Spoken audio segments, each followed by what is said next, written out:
Oman আদাল্লু মিম্মান ইয়াত্তাবিউ আহওয়াআহু বিগাইরি হুদাম মিনাল্লাহ। আল্লাহর পক্ষ থেকে যে হিদায়াত নাজিল হয়েছে এটাকে বাদ দিয়ে যারা নিজের কুপ্রবৃত্তির অনুসরণ করে মনের চাহিদা মোতাবেক চলে, আল্লাহ বলেছেন ওর চাইতে অধিক পথভ্রষ্ট আর কে। তার মানে এখানে শুধু আল্লাহ কাফের বলেনি, কাফেররা তো পথভ্রষ্ট, আমরা জানি ইহুদি খ্রিস্টান কি পথভ্রষ্ট। আল্লাহ বলেছেন ইহুদি নাসারা তো একটা নাম মাত্র, কিন্তু ওই ব্যক্তির চরিত্রের চাইতে আর কে বেশি পথভ্রষ্ট, যে আল্লাহর পক্ষ থেকে যে হিদায়াত নাজিল হয়েছে সেটাকে উপেক্ষা করে সে নিজের খেয়াল খুশি মোতাবেক চলে। আল্লাহ তো এটা কোনো কাফেরকে বলেনি। আল্লাহ বলছেন যে এটা চলবে সে মুসলিম ঘরের সন্তানই যদি হয়, আল্লাহ বলছেন অর্জিত অমান আদাল্লু, তার চাইতে পথভ্রষ্ট আর কেউ হতে পারে, যে আল্লাহর পক্ষ থেকে হেদায়েত নাজিল হওয়ার পরে সেটাকে অনুসরণ করে না। মিনাল্লাহ ইন্নাল্লাহা লা ইয়াহদি আল কওমাজ যালিমিন। আল্লাহ বলেছেন এমন জালেম সম্প্রদায়কে আল্লাহ কোনোদিন পথ প্রদর্শন করেন না। এই আয়াতটি রয়েছে সূরা আল কাসাস 28 নম্বর সূরার 50 নম্বর আয়াত। তাহলে মনের অনুসরণ করাটা কত মারাত্মক হতে পারে।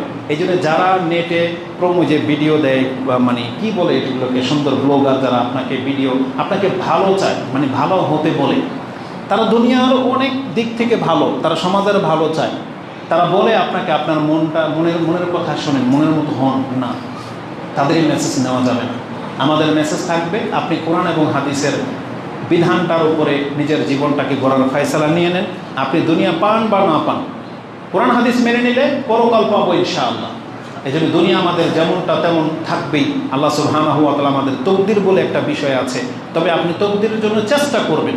আপনাকে আল্লাহ সুবহানাহু ওয়া তাআলা পথের ফকির হয়ে থাকতে বলে নাই, বরং আল্লাহ সুবহানাহু ওয়া তাআলা কোরআনে এটাও বলেছে যে তুমি তোমার হাতের সব কিছু খরচ করে দিও না, ফাতাকুদা মাজমুমান মাখজুলা, তাহলে তো তুমি তো একবারে নিঃস্ব লাঞ্ছিত অবস্থায় রাস্তায় পড়ে থাকবে। এটাও তো আয়াত আছে কোরআনে, যেমন সূরা বনী ইসরাঈলে আছে আয়াতটা সম্ভবত 29 কি 30 নম্বর আয়াতে, যে তুমি তোমার হাতকে একবারে গলার মধ্যে আটকে ধরো না, কৃপণ হয়েও না, আবার উদাও হয়ে যেও না, তাহলে তুমি তো পথভ্রষ্ট হয়ে যাইবা, মানে পথহারা হয়ে যাবা।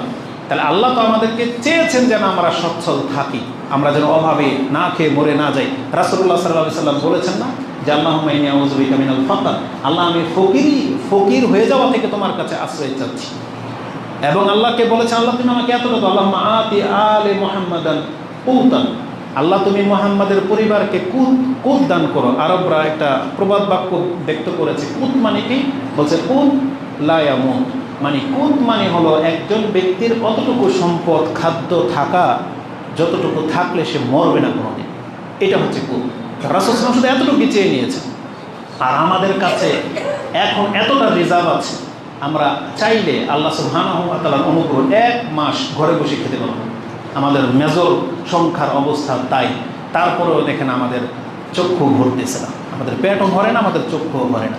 এই জন্য দুনিয়ার রিজিক নিয়ে এত বেশি পেরেশান হয় না, আমাদেরকে পরকাল টিকে রাখার চ্যালেঞ্জের যুগে আমরা কিন্তু চলে আসছি।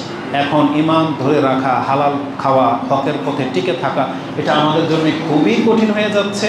এজন্য আমরা একে অপরে যদি সৎ না হই, তাহলে সৎ ব্যক্তির ঈমান ধরে রাখাটাও কঠিন হয়ে যাবে। এজন্য আমাদের দুর্নীতি, মিথ্যা বলা, অন্যকে ঠকানো, চুগলখড়ি, এগুলো যত পারেন আমাদেরকে কমাইতে হবে। আল্লাহ তুমি আমাকে এবং আমাদের মুসলিম ভাইদেরকে তৌফিক দান করো, আমিন। আল্লাহ সুবহানাহু ওয়া তাআলা বলেছেন এগুলো থেকে বাঁচার একটা পথ হচ্ছে, আল্লাহ বলেছেন ওয়াম্মা মান খাফা মাকামা রাব্বিহি ওয়া নাহান নাফসা আনিল হাওয়া, যেই ব্যক্তি আল্লাহ সুবহানাহু ওয়া তাআলার সামনে দাঁড়ানোটাকে ভয় পায় এবং নিজের খাম খেয়ালের অনুসরণ করা থেকে বেঁচে থাকে, আল্লাহ সুবহানাহু ওয়া তাআলা বলেছেন ফা ইন্নাল জান্নাতা হিয়াল মাওয়া, আল্লাহ বলেছেন তার ঠিকানা আমি জান্নাতে করে দেব। ফা ইন্নাল জান্নাতা হিয়াল মাওয়া, তার ঠিকানা হয়ে যাবে জান্নাতুল মাওয়া, বা মাওয়া জান্নাতই হচ্ছে তার আসল ঠিকানা। এই জন্য মনের কুপ্রবৃত্তি থেকে আমাদেরকে বের হয়ে আসতে হবে। আল্লাহ যেন আমাদেরকে তৌফিক দান করে। এখন কিভাবে সেটা আপনি পারবেন? এই যে নিজের ইচ্ছা। এবার প্রথম বাক্যের দিকে ফিরে আসি। খুতবার প্রথম বাক্য কি ছিল? প্রত্যেক ব্যক্তির উচিত নিজেকে ভালো করা, মানে নিজের অন্তরকে ভালো কাজে বাধ্য করা। এটার গুরুত্ব সম্পর্কে বলি। একটা চমৎকার একটা হাদিস চোখে পড়েছে, ওটার উপরে ভিত্তি করে এই পয়েন্টটা আমি আপনার কাছে উল্লেখ করেছি। আল্লাহ সুবহানাহু ওয়া তাআলার সুন্নাহ কি এটা আপনাকে জানতে হবে। আল্লাহ আমাদের রব, এটা যেমন সত্য, তিনি আমাদের পুরো কর্তৃত্বের মালিক, এটাও সত্য। আল্লাহ চাইলে এখন আমাদের সবার নিঃশ্বাস থেমে যেতে পারে, এটাও সত্য। আল্লাহ চাইলে কিয়ামত পর্যন্ত আমাদেরকে কেউ কাফের বানাতে পারবে না, এটাও সত্য। আল্লাহ চাইলে আমাদের হাত আমাদের মুখে কোনোদিন হারাম তুলে দিবেন, আমাদের মুখ লক হয়ে যাবে, এটাও সত্য। আল্লাহ চাইলে এটা সম্ভব, কিন্তু আপনাকে আমাকে আল্লাহর সুন্নাহ মানে আল্লাহর আদর্শ নীতি কি এটা জানতে হবে।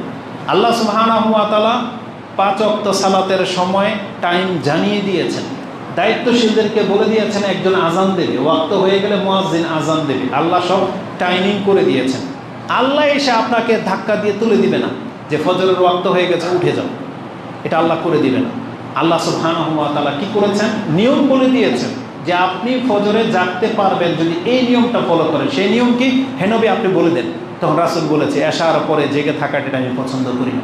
এশার পরে আপনি শুয়ে যান, ফজরে আপনি যদি অটোমেটিক না জাগতে পারেন তখন আপনি ইসলামের বিধানটাকে ছুঁড়ে ফেলে দিতে পারবেন, যেটা এটা থিওরি ভুল, কিন্তু আপনি চেষ্টা করে দেখেন। পৃথিবীর এমন কোনো মানুষ, আল্লাহ কি বলছেন, আলা ইয়ালামু মান খালাকা ওয়া হুয়াল লাতীফুল খাবীর, যে আল্লাহ তোমাকে সৃষ্টি করলেন তিনি তোমার চরিত্র সম্পর্কে কিভাবে না জানবেন।